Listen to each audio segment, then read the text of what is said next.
Muy buenos días o buenas tardes, queridos hermanos, o buenas noches, dependiendo de la hora en que estén viendo esto. Eh, bueno, que el Señor sea cuidándolos, bendiciéndolos y también enseñándoles en todo, capacitándolos en el conocimiento de su palabra, de Él.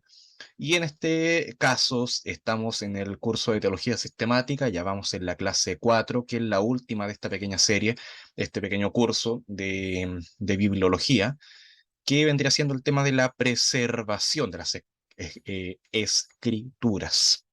Se me trabó un poquito la lengua. ¿Qué es lo que hemos visto hasta ahora? Hemos visto lo que es la inspiración de las escrituras, concluyendo que la Biblia entonces es la palabra de Dios, es Dios revelándose al ser humano por medio de personas que fueron movidas por él. Y el resultado de eso, claro, es que la Biblia es inspirada o derechamente exhalada, el aliento de Dios.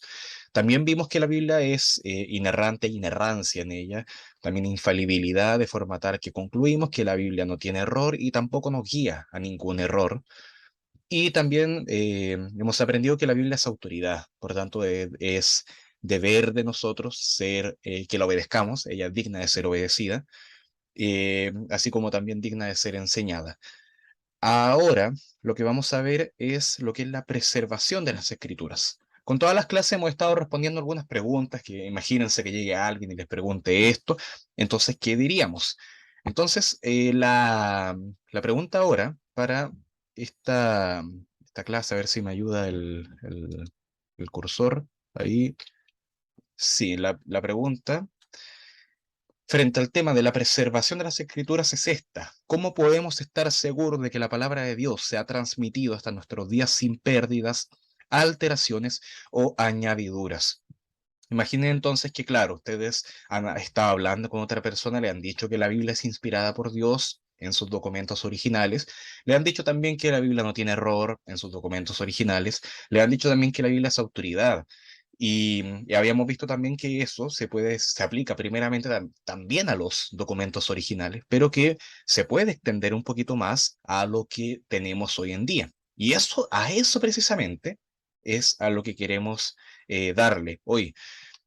Y imaginen que, claro, esa misma persona con la que han estado hablando les dice, oye, sí, no, entiendo que esa Biblia que se escribió, o aquellos documentos, porque fueron varios documentos, que se escribieron, que conforman la Biblia, están bien, ellos son sin error, nos guían a la verdad de Dios.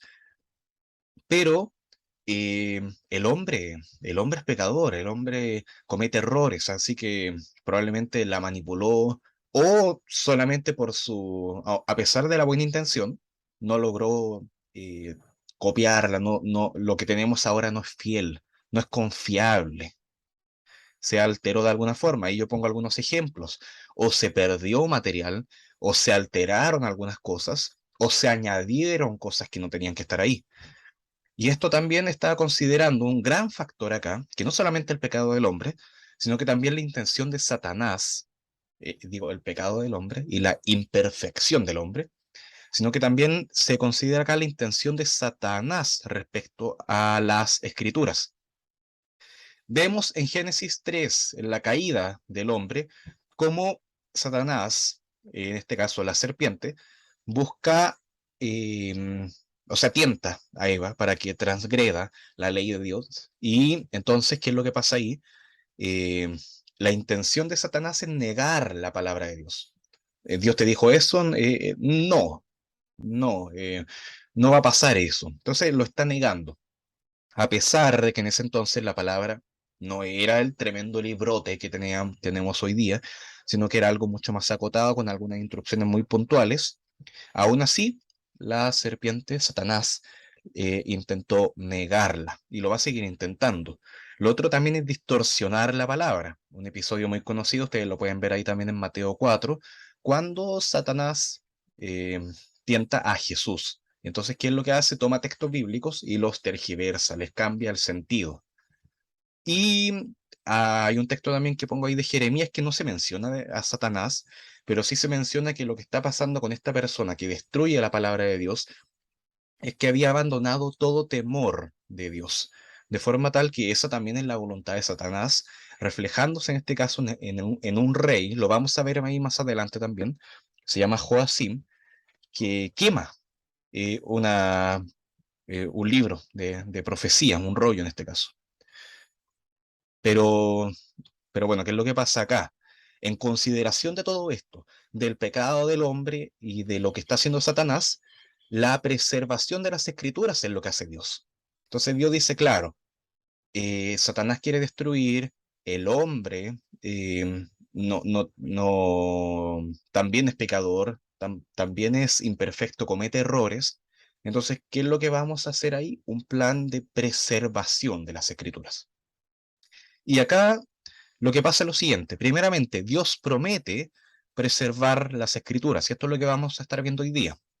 No con estos mismos nombres, pero sí con estos mismos contenidos. Segundo, Dios ha guardado fielmente su palabra mediante los diligentes esfuerzos de sus agentes, de los humanos, de los hombres, a lo largo de los milenios. Y tercero, penúltimo, la preservación del texto se logra a lo largo de los procesos de transmisión. Ahí lo vamos a explicar eso más adelante. Tranquilos. De una generación a la siguiente. Y ahora sí, finalmente, Dios es el agente principal de todo el proceso de preservación. Vamos con lo primero, que Dios afirma que la palabra será preservada. Entonces hay un texto que yo considero que acá es clave para hablar de la preservación o la permanencia, en este caso, de las escrituras, que es Isaías 48, que lo pueden ver ahí ustedes también en sus pantallas.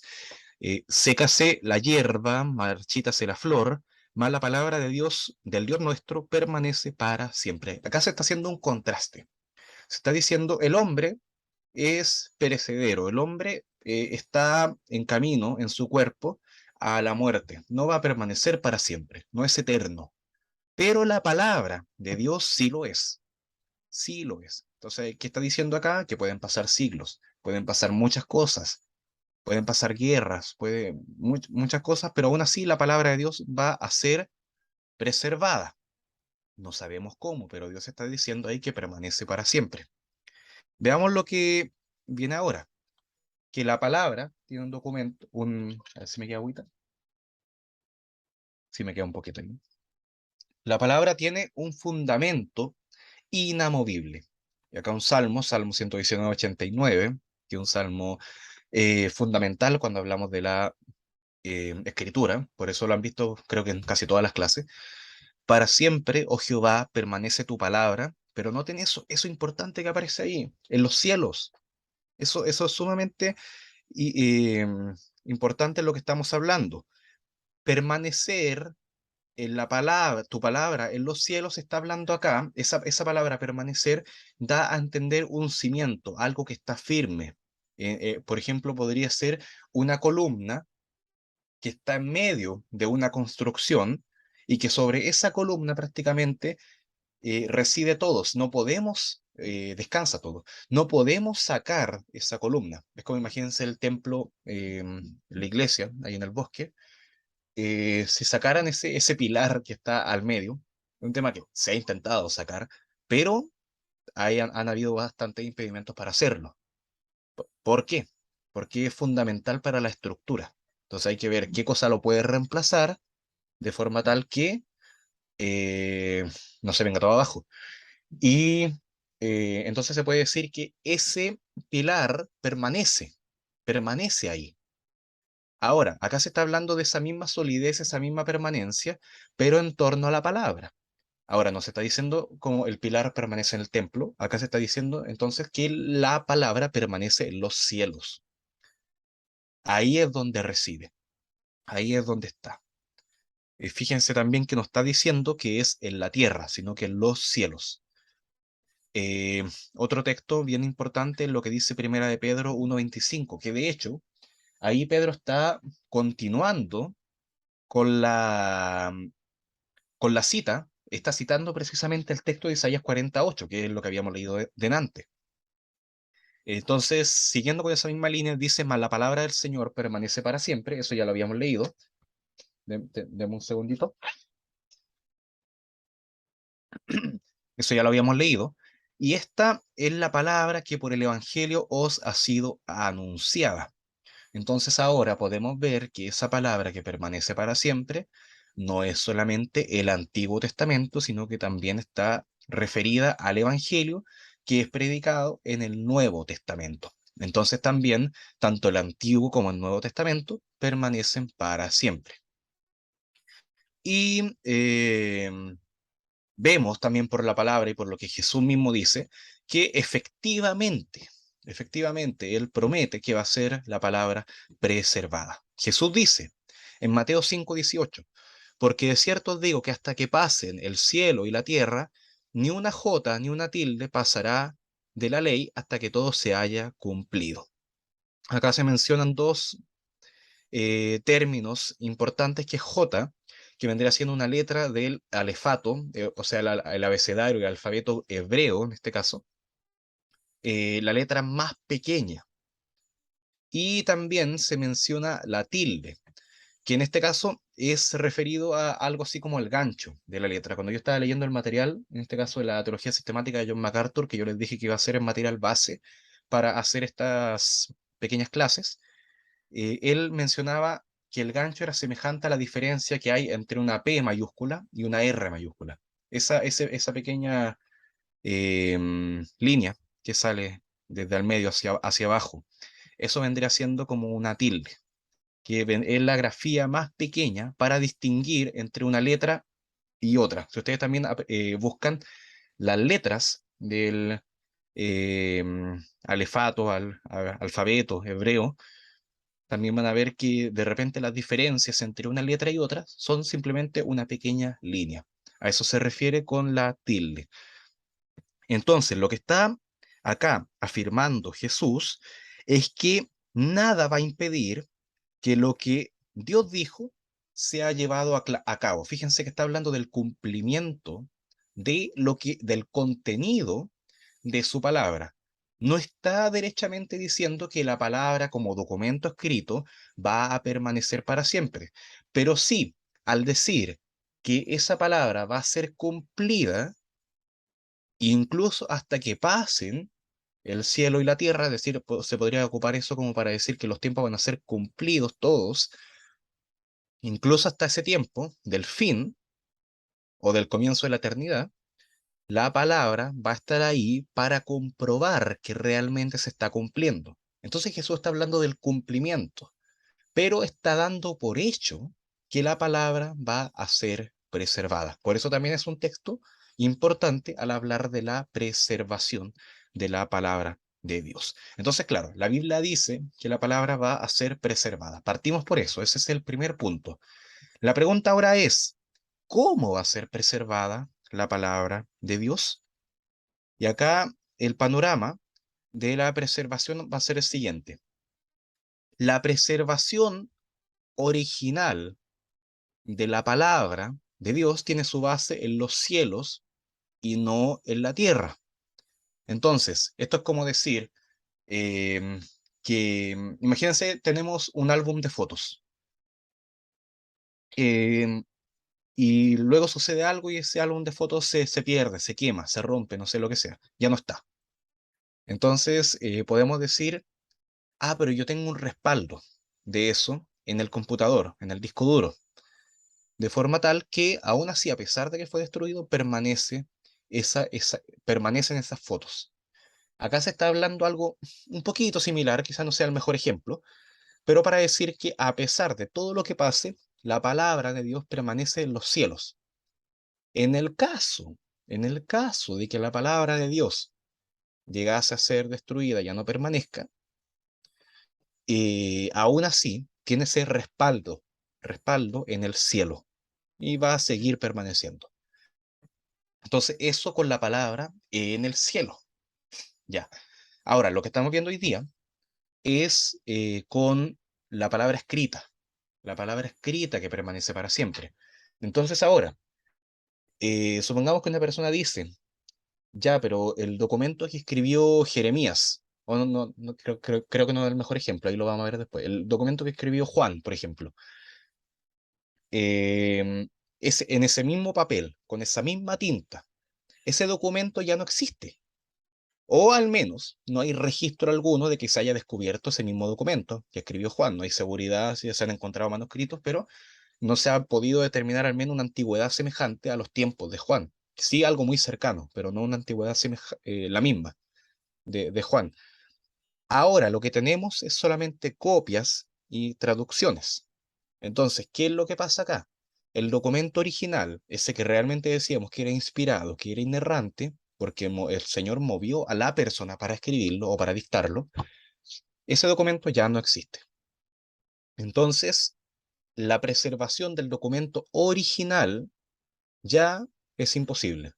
Entonces, ¿cómo se cumple entonces que la palabra permanezca en la tierra? En la tierra, ahí es lo que vamos hoy día. En la tierra, y el punto 3 acá en las pantallas dice, la realidad es que en la tierra Dios ha preservado su palabra usando copias. Aunque no hay ninguna afirmación explícita en la escritura, en la que Dios confirme que esta será la metodología de preservación. No hay un versículo que diga, yo preservaré mi palabra por las copias que se harán.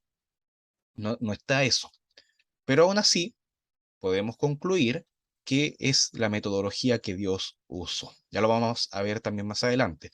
Entonces ahora la pregunta es, ¿en qué nos basamos para decir que Dios usa esta metodología? ¿Cuál es la metodología? Las copias. Y pasamos al segundo punto, en el que Dios manda al hombre que se esfuerce diligentemente para preservar la palabra. Denme un segundito, voy a mutearme para toser.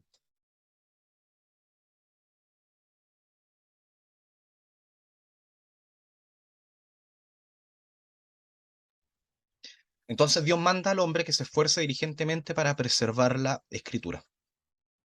Para preservar su palabra, Dios usa los esfuerzos del hombre para cuidar que realmente ésta pueda llegar a otras generaciones. Entonces, a lo largo de eso, así como un padre quería enseñar la palabra a su hijo, pero esta palabra ya, el documento original, o él no podía acceder a él, o ya estaba en derechamente muy mal estado, entonces tenía que copiarlo. Entonces existían muchos mandamientos de Dios a su pueblo de no añadir o no quitar nada de su palabra, con esas mismas palabras, no añadirás, no añadirás y no quitarás nada de la palabra que yo te doy. Hay algunos textos ahí en Deuteronomio 4.2, Deuteronomio 12.32, Proverbios 36, también otros, hay Jeremías 26.2 y finalmente también Apocalipsis, hasta el final de toda la Biblia, de comienzo a fin, Apocalipsis 22, 18 al 19. No añadirás, no quitarás. Y también podríamos entender, obviamente, no la distorsionarás, no la alterarás, viendo el ejemplo malo que da Satanás al intentar hacer eso. Entonces, el pueblo era responsable no solamente de obedecer la palabra, sino también de que esta palabra preservara para que sus hijos la tuvieran, para que sus nietos la tuvieran y todas las generaciones que vinieran después hasta el día de hoy. Y es el deseo de Dios que eso ocurra. A ver si puedo. ¿Está bien o no? Sí, ahora viene esta. Entonces, rápidamente pasamos al tercer punto, que es que el hombre ha transmitido efectivamente la palabra de una generación a otra. Pregunta, ¿podemos todos tener acceso al documento original? La respuesta más rápida, la respuesta inmediata y correcta es no. No podemos tener acceso a los documentos que escribieron, por ejemplo, Moisés con su tinta, o Pablo, o Mateo. Ni siquiera en los tiempos de Israel era posible decir eso. Y de inmediato ahí vamos a citar un texto que confirma precisamente lo que estoy diciendo ahora. Otra pregunta, ¿la palabra de Dios puede llegar efectivamente a nuestras manos? Y ahora la respuesta es sí, sí puede llegar a nuestras manos, pero no el original, obviamente. Como no es original, no podemos afirmar que lo que tenemos en nuestras manos es clase 1, inspirado por Dios. Y tampoco podemos afirmar lo que dice la clase 2, que es inerrante, no hay error en eso, no podemos decir eso. No obstante, estas copias sí deben ser obedecidas en la palabra que sean en la medida que sean fieles al original. Por lo tanto, tú puedes ahora tomar tu Biblia, la que tienes en tu casa, y decir, esto es palabra de Dios y tiene que ser obedecido. Ya, pero no es el documento inspirado, no, no lo es. No es inerrante, no, no lo es. pero sí tiene que ser obedecido porque es la palabra de Dios. ¿Cómo llegamos a esa conclusión? Alguien decía, pero ¿cómo no calza la idea? Entonces esto no es la palabra de Dios, no es. Em, Vamos a solucionar ese tema de inmediato. Pero partamos por ese tema que yo le acababa de mencionar, de que la Biblia considera que las copias de las escrituras son palabra de Dios. Y acá lo que hablaba de que el mismo pueblo de Israel no podía decir eso, incluso los reyes de Israel no podían tener acceso al original. Deuteronomio 17, 18 al 20, miren, lo voy a leer, pongan mucha atención a esto. Y cuando se siente sobre el trono de su reino, entonces escribirá para sí en un libro una copia de esta ley. Ajá, ok. Va a escribir una copia de esta ley, del original, ¿ya? Que está al cuidado de los sacerdotes levitas, que lo estaban cuidando. Ya bien, van tomando sentido algunas cositas. Y lo tendrá consigo y leerá en él todos los días de su vida. ¿Para qué?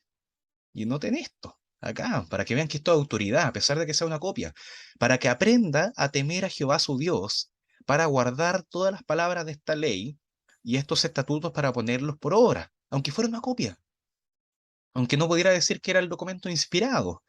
Aún así, si la copia era fiel, tenía que obedecerla, para que no se eleve su corazón sobre sus hermanos, ni se aparte del mandamiento, a diestra ni a siniestra. Y acá están las promesas de la palabra de Dios aplicadas a una copia, a fin de que prolongue sus días en su reino, y él y sus hijos en medio de Israel.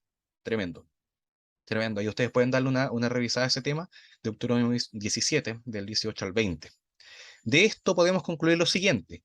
La copia del rey debía llevarse a cabo bajo la vigilancia de los sacerdotes. Y al decir que el sacerdote estaba viendo que la copia se estaba haciendo bien hecha, eso hablaba de extremo rigor y precisión meticulosa. Ellos, estos sacerdotes, iban a estar certificando, comprobando, confirmando que realmente esa copia era buena, que realmente era exacta. Entonces Dios espera que su pueblo sea celoso en la preservación de las escrituras. Cuando una copia se hacía, tenía que ser bien hecha. De hecho, exhaustivamente bien hecha. Y una segunda conclusión, la copia además tenía que ser obedecida. Y su obediencia llevaba aparejada las mismas promesas que el propio original. De esta forma entonces se ligaban tanto el original con las copias de forma tal que las copias también eran palabra de Dios, en la medida, por supuesto, que se corresponde que son fieles al original. Entonces, lo que tenemos que buscar ahora, sabiendo esto, se me salió un gallito ahí. Entonces, lo que debemos buscar ahora es que sabiendo esto, tenemos que acercarnos al texto original. Ahí tenemos que ir, al original. De esta manera, considerando lo lejano ahora que estamos nosotros a los originales, no sé si alguno de ustedes se considere que puede llegar a ellos o algo parecido, es muy lejano, de hecho está en otro idioma. El primer paso para eso sería aprender hebreo o griego al menos. Entonces, denme un segundito.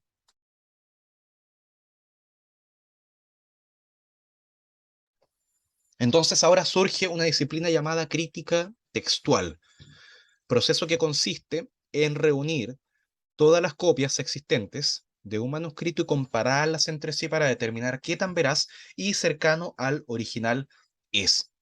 Y de hecho, esto que se llama crítica textual surge en respuesta a los intentos, grandes, largos intentos por comprobar que la Biblia realmente había sido alterada, modificada, como sea. Entonces, frente a eso, frente a esas acusaciones que se hacían, surge esta crítica textual como proceso para comprobar que realmente la Biblia es la palabra de Dios. Y si obviamente los resultados eran negativos, para comprobar que no lo era.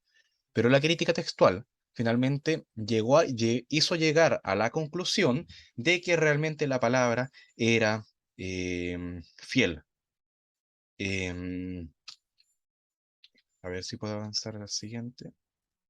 Entonces, después de recuperar y de comparar cuidadosamente miles de manuscritos, acá se hace un trabajo arqueológico, tanto del Antiguo Testamento y del Nuevo Testamento, los eruditos más dedicados a esta tarea han concluido que esencialmente hemos recobrado y reconstruido el texto original bíblico. Wow.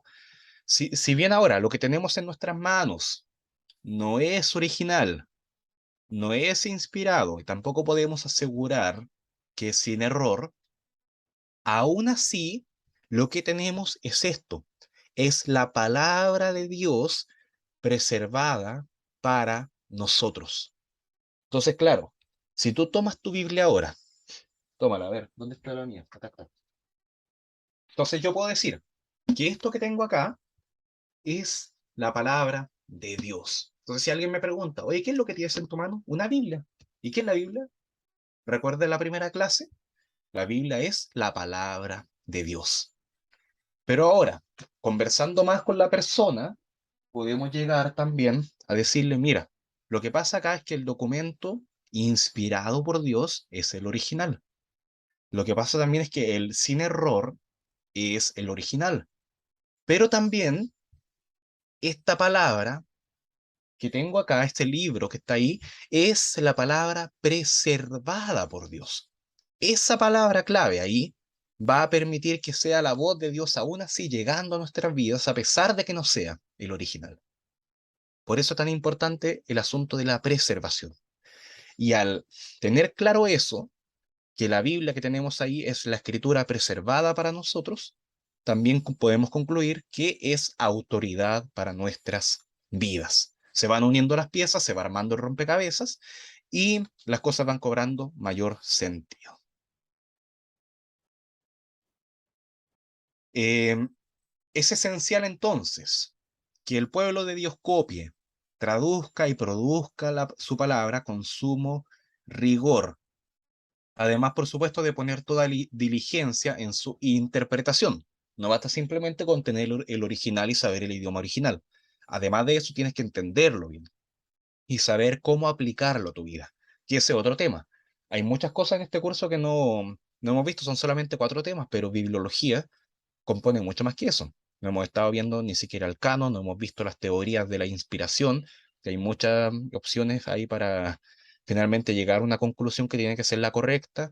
Tampoco hemos visto lo que es la interpretación de la Biblia, ni los mandatos que nosotros tenemos que cumplir con ella. Hay muchas cosas que da para hacer un segundo curso de bibliología, pero vamos a ir por partes y después al final de la clase voy a hablar unas cositas sobre eso. Y acá hay algunos asuntos que nos permiten entender que tanto el Antiguo como el Nuevo Testamento son confiables en el trabajo de copias que se hicieron. Miren, en el Antiguo Testamento, lo que nos permite tener confianza en que realmente las copias que se han hecho han ido bien, es que el trabajo de los escribas, las personas que tenían que copiar el texto del Antiguo Testamento, era diligente, era, de alguna forma decirlo, exageradamente diligente. Miren, habían algunas reglas para copiar el Antiguo Testamento, y esto finalmente uno puede tomarlo incluso como algo ridículo, muy exagerado, pero finalmente es lo que nos da la certeza de que el documento que tenemos es confiable. Miren, voy a leerlo simplemente, no voy a detenerme en cada punto. Em, el pergamino en el que se iba a copiar el texto bíblico tenía que ser hecho de la piel de un animal limpio, preparado únicamente por judíos y había de ser sujetado con cuerdas de animales limpios. Cada columna debía tener no menos de 48 líneas y no más de 60. La tinta solo podía ser negra y debía ser preparada según una fórmula especial. No se podía escribir ninguna palabra ni letra de memoria. El escriba debía tener ante él una copia auténtica y debía leer y pronunciar en voz alta cada palabra antes de escribirla. Más todavía. El escriba, debía limpiar. Miren que yo leo acá y me equivoco. Imagínense eh, cuántos errores podría haber en esto, pero el trabajo acá nos está llevando a concluir que el trabajo efectivamente se hizo con mucha diligencia y vigilancia. Debía limpiar su pluma reverentemente cada vez antes de escribir la palabra Dios, y debía lavar todo su cuerpo antes de escribir el sagrado nombre de Jehová, Yahweh, YHWH. Un error en la hoja condenaba a toda la hoja. Si tú te equivocabas al escribir una coma, no sé, algo así, una tilde, una yod, se botaba toda la hoja. Si se hallaban 3 errores en cualquier página, todo el manuscrito estaba condenado. Séptimo, se contaba cada palabra y cada letra. Y si se omitía una letra o se agregaba una letra, y si una letra tocaba a otra, el manuscrito era condenado y destruido inmediatamente. Wow, uno se puede reír incluso acá de algunas cositas, pero finalmente es lo que nos da la certeza de que esto se hizo en serio. Esto no se lo tomaron a la chacota. Realmente ellos estaban preocupados de que cada puntito fuera correcto. ¿Por qué? Porque Dios mandó que así fuera, que tenía que hacerse así. Ahora, ellos decidieron de la metodología y decidieron todo lo que tenían que hacer, si tenían que lavarse las manos, bañarse, todo. Esas cosas las escogieron ellos. Dios dijo que tenían que hacerlo con cuidado. Eh, También se le decía al escriba que mientras estaba, denme un segundito, tengo una tos pegada. También se le decía al escriba que mientras estaba escribiendo, aunque un rey entrara en la habitación y hablara con él, el escriba debía ignorarlo hasta que terminara la página en la cual estaba trabajando para no cometer ningún error. Wow, ahí hay muchos comentarios que hacer, pero como les digo, es la seguridad que tenemos de que el trabajo se hizo con diligencia. Respecto al Nuevo Testamento, acá quizás no tenemos la misma confianza en el trabajo diligente que se hizo, pero sí, cuando, por ejemplo, un apóstol enviaba una carta a una iglesia, la iglesia lo que tenía que hacer era tomar ese documento, leerlo, enseñarlo, por supuesto, a los hermanos, y luego ese documento se enviaba a otras iglesias y se tenía que hacer copias. La idea era que quedara una copia en la iglesia, se fuera para otro lado, o el original se quedara en la iglesia, se enviaran copias para otro lado, y finalmente se hacía una gran cantidad de copias porque también había una gran cantidad de iglesias. Y esto produjo que el crecimiento de copias fuera tal que al considerar los muchos manuscritos que se hallaron después, se pudo hacer un buen trabajo comparativo y llegar a las mejores conclusiones de cuál debió haber sido el documento original. En el caso del Nuevo Testamento, si nos limitamos exclusivamente a los manuscritos en las lenguas originales, disponemos de más de 5.300 copias, incluidos los fragmentos. Y a mayor número de manuscritos disponibles, tanto más precisa será la recuperación del texto original. Em, Ahora bien, al sumar todos los documentos, copias o fragmentos del Antiguo Testamento y del Nuevo Testamento, y sobre todo considerando la gran cantidad de copias de manuscritos del Nuevo Testamento, ¿qué hacer cuando existen diferencias en algunos textos?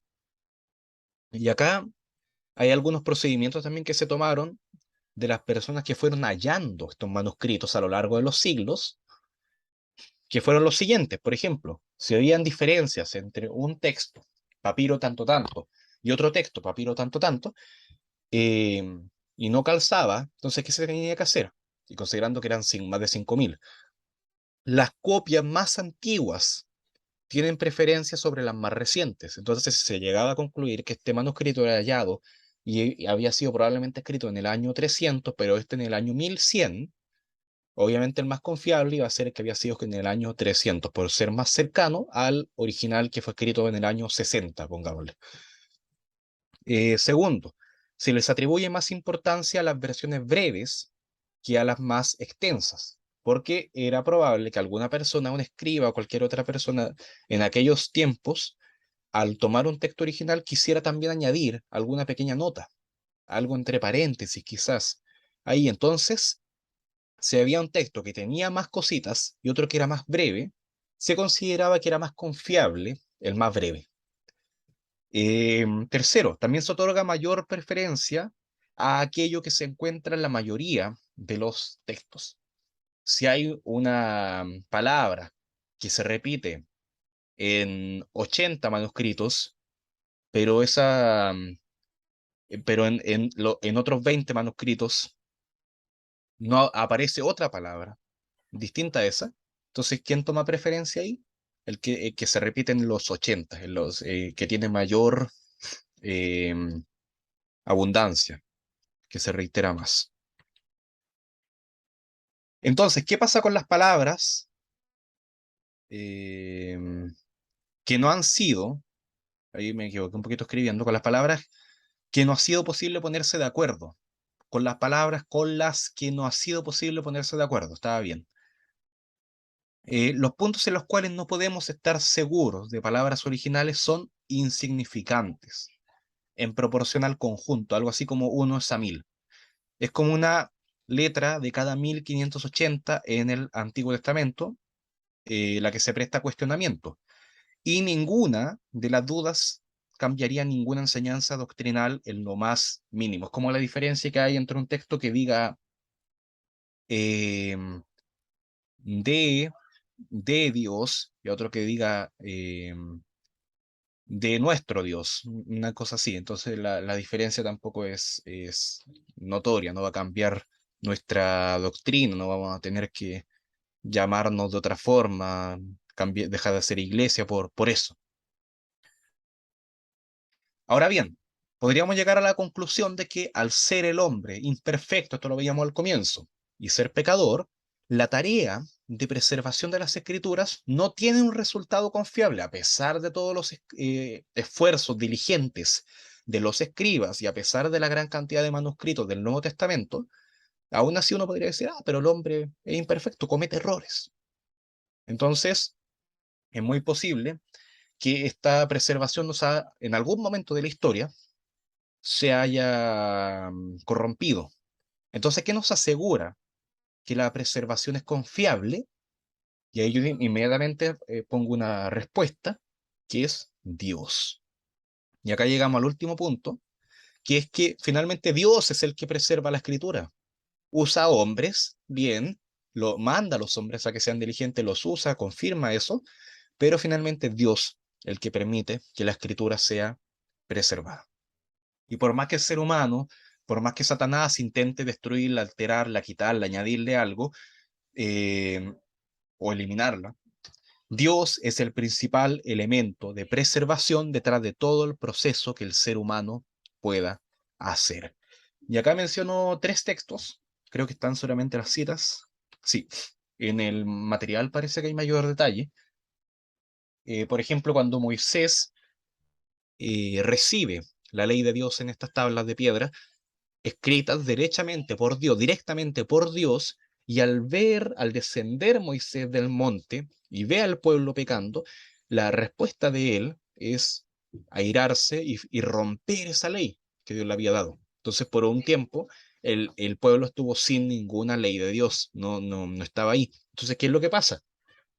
Moisés vuelve a subir y ahora Dios le dice, tú escribirás, ahora serás tú el que la escriba, esta misma palabra de Dios. Recordemos que el fundamento, el respaldo está en los cielos. Entonces la palabra en verdad no había sido quitada, no había sido borrada, solamente en la tierra se había roto, se había hecho pedazos. Entonces, ¿qué pasa ahora? Dios le dicta, le dice todas las cosas que tiene que escribir y él las escribe ahora con su propia mano. Castigado, no sé si castigado, pero ahí Moisés tiene que volver a reproducir lo que por un tiempo había sido roto, quizás por su celo, por su ira, pero Dios finalmente ahí es el que permitió que se preservara lo que evidentemente ya se había perdido. Otro texto en Jeremías 36, que lo había mencionado ahí también, al comienzo de toda la clase, ahora lo vuelvo a mencionar. En este caso, Jeremías está escribiendo su profecía y el documento que le había escrito, el manuscrito original que le había escrito, que había, en este caso creo que dictaba Baruch, pero era el original, el leído al rey, y el rey Joacim lo toma, comienza a leer el libro de Jeremías y se enoja y había encendido un fuego ahí y lo tira al fuego. Entonces el original se quemó. Y ahora lo que tenemos nosotros es una copia de lo primero que escribió Jeremías, y además a eso Dios añadió otras cosas, quizás producto del juicio por haber quemado la palabra de Dios. Pero en ese caso, a pesar de que la palabra fue quemada y por un tiempo el libro de Jeremías no estuvo, aún así Dios permitió que se preservara y que todas las cosas que había escrito, que no eran pocas, eh, fueran vueltas ahí, porque el respaldo está en los cielos. Eh, y también otro texto ahí en Segunda de Reyes 22, 8 al 10, Segunda de Crónicas 34, 14 al 16, donde en el reinado del rey Josías se recuperó la palabra de Dios que por años había estado perdida. Entonces, aún así, Dios preservó la palabra que se pudo haber perdido y todavía estar enterrada quizá. Aún así, Dios la rescató, Dios fue el que la preservó y que estos hombres permitieron que llegara a el rey Josías. Conclusión de todo esto. La preservación de la palabra de Dios es realizada con el original solamente en los cielos, ahí está el respaldo. En la tierra, la palabra de Dios es preservada a través de copias, pues los documentos originales no han sido hallados o derechamente ya no existen, como en el caso de, por ejemplo, lo que veíamos ahí con la ley de Moisés o Jeremías. Para que la palabra sea preservada, Dios manda al hombre que en todos los procesos de copia nunca altere la palabra de Dios. No leíamos los textos, pero ahí están para que ustedes también los puedan buscar. El pueblo de Israel llevó a cabo esto a través del diligente trabajo de los escribas al copiar el Antiguo Testamento. La iglesia, en este caso con el Nuevo Testamento, llevó a cabo esto a través de las múltiples copias en las diferentes iglesias locales durante el primer siglo. En el Antiguo Testamento, diligencia. En el Nuevo Testamento, abundancia. La gran cantidad de hallazgos de documentos cercanos a la época de los originales ha permitido reconstruir el texto de toda la Biblia como si fuera una primera copia del original. Y finalmente, detrás de todo este proceso está Dios, quien soberanamente lleva a cabo la preservación de las escrituras. Entonces podemos saber que la palabra es inspirada por Dios, pero aplicado eso al original. Podemos saber que la palabra es sin error, pero aplicado eso al original. Pero podemos saber también que la palabra de Dios como autoridad a nuestras vidas llega al ser preservada por Dios. Entonces tenemos que dar gloria a Dios por la preservación de las escrituras. Así que ya con eso, creo que vamos a concluir al menos lo que son las clases de esta primera sección, este primer curso de bibliología. Y vamos a finalizar también con una videollamada, ahí con los que están inscritos en ese caso. Y también ustedes van a recibir un formulario especial ahí para que podamos coordinar un horario. Vamos a ver si eso funciona. Ya estamos experimentando ahí. Y también en ese mismo formulario va a haber una pregunta bien interesante que necesito que respondan y que les va a interesar. Así que vean eso, por favor. Les ruego que vean ese cuestionario. O sea, claro, ese formulario para definir el horario. Pero hay otra pregunta que les va a interesar mucho. Así que véanla. Eso sí, el formulario no se lo voy a enviar el viernes, hoy día. Hoy día sí, hoy día es viernes 19. Probablemente se lo envíe mañana, ahí, pero lo importante ahora va a ser el material. Ustedes van a recibir el material, el correo que enviaron el formulario, así como ha sido estas semanas. Y en el material están las preguntas a responder. Pero recuerden que esas no es necesario que sean enviadas a mí, pero sí, cuando nos reunamos vamos a conversar un poquito sobre esas respuestas. Y también se actualizará el formulario para que ustedes puedan formular preguntas respecto a las clases que hemos tenido hasta ahora.